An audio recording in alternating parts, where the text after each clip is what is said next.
ಸ್ನೇಹಿತರೆ, ಕನ್ನಡದ ಕಾದಂಬರಿ ಒಂದು ಹಿಂದಿಯಲ್ಲಿ ಸಿನಿಮಾವಾಗಿರೋ ಒಂದು ಸ್ಟೋರಿ ಗೊತ್ತಾ ನಿಮಗೆ? ನಮಸ್ಕಾರ ಸ್ನೇಹಿತರೆ, welcome back to public talk Kannada cine Duniya YouTube channel. ನಾನು ನಿಮ್ಮ ಪ್ರೀತಿಯ ಜವಳಿ ಕುಟ್ರೇಶ್. ಇದು ನಿಮ್ಮದೇ ಚಾನಲ್, ಸಿನಿ ಪ್ರೇಮಿಗಳ ಚಾನಲ್, ಸಿನಿ ರಸಿಕರ ಚಾನಲ್, ಅದುವೇ public talk Kannada cine Duniya YouTube channel. ಸ್ನೇಹಿತರೆ, ಕನ್ನಡದ ಕಾದಂಬರಿ ಒಂದು ಹಿಂದಿಯಲ್ಲಿ ಸಿನಿಮಾವಾಗಿರೋ ಒಂದು ಸ್ಟೋರಿ ಗೊತ್ತಾ ನಿಮಗೆ? ಗೊತ್ತಿಲ್ವಾ?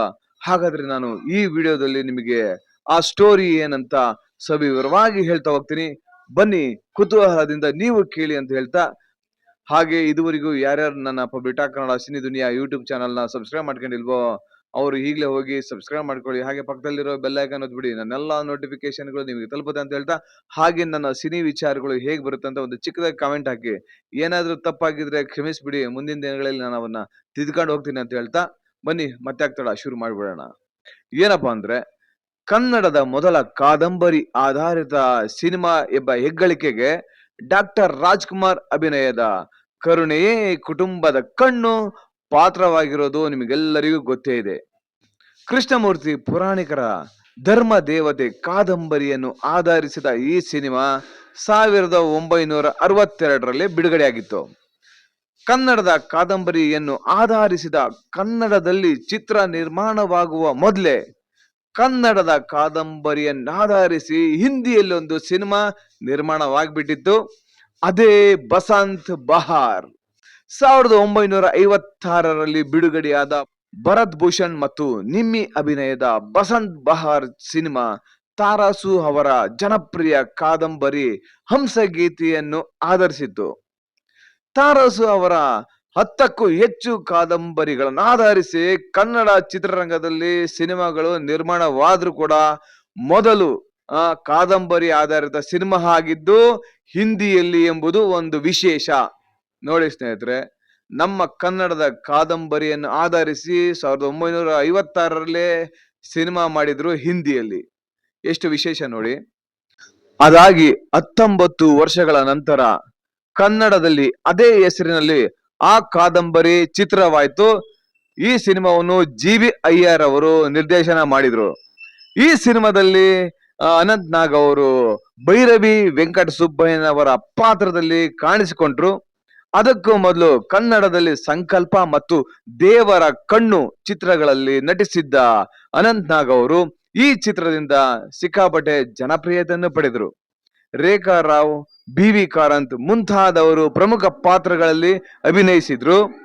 ಬಾಲಮುರಳಿ ಕೃಷ್ಣ ಅವರ ಸಂಗೀತ ಸಂಯೋಜನೆಯ ಮತ್ತು ಬಿ.ವಿ. ಕಾರಂತ್ ಅವರ ಹಿನ್ನೆಲೆ ಸಂಗೀತ ಸಂಯೋಜಿಸಿದ್ದು ಈ ಚಿತ್ರವು ರಾಷ್ಟ್ರ ಮಟ್ಟದಲ್ಲಿ 2 ಪ್ರಶಸ್ತಿಗಳನ್ನು ತಮ್ಮದಾಗಿಸಿಕೊಂಡಂತೆ ಆ ಒಂದು ಕಾಲಘಟ್ಟದಲ್ಲಿ.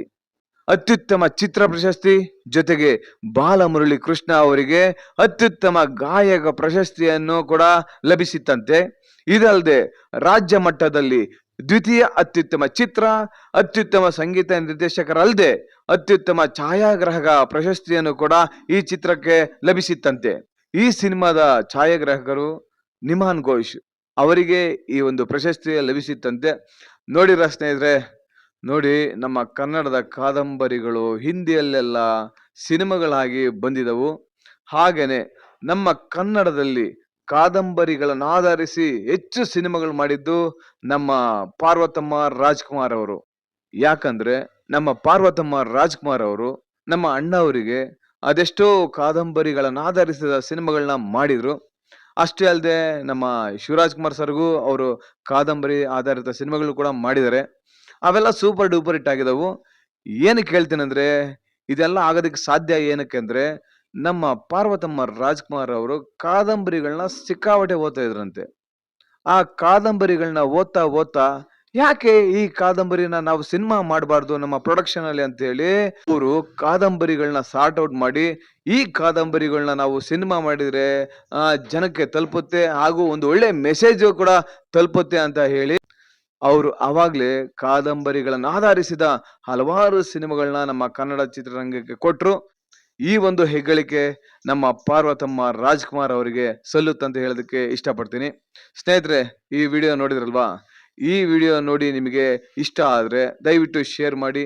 ಹಾಗೆ ನನ್ನ ಈ public talk Kannada cine Duniya YouTube channel ನಲ್ಲಿ ಸಿನಿ ವಿಚಾರಗಳು ಹಾಗೆ ರೋಚಕ ಕಥೆಗಳು ಹೇಗೆ ಬರುತ್ತೆ ಅಂತ ಒಂದು ಚೊಕ್ಕದಾಗಿ ಕಾಮೆಂಟ್ ಮಾಡಿ. ಯಾಕಂದ್ರೆ ನಿಮ್ಮ ಒಂದು ಕಾಮೆಂಟೇ ನಮಗೆ ಒಂದು ಶ್ರೀರಕ್ಷೆ ಇದ್ದಂಗೆ ಅಂತ ಹೇಳ್ತಾ ಈ ವಿಡಿಯೋನ ಇಲ್ಲಿಗೆ ಎಂಡ್ ಮಾಡ್ತೀನಿ.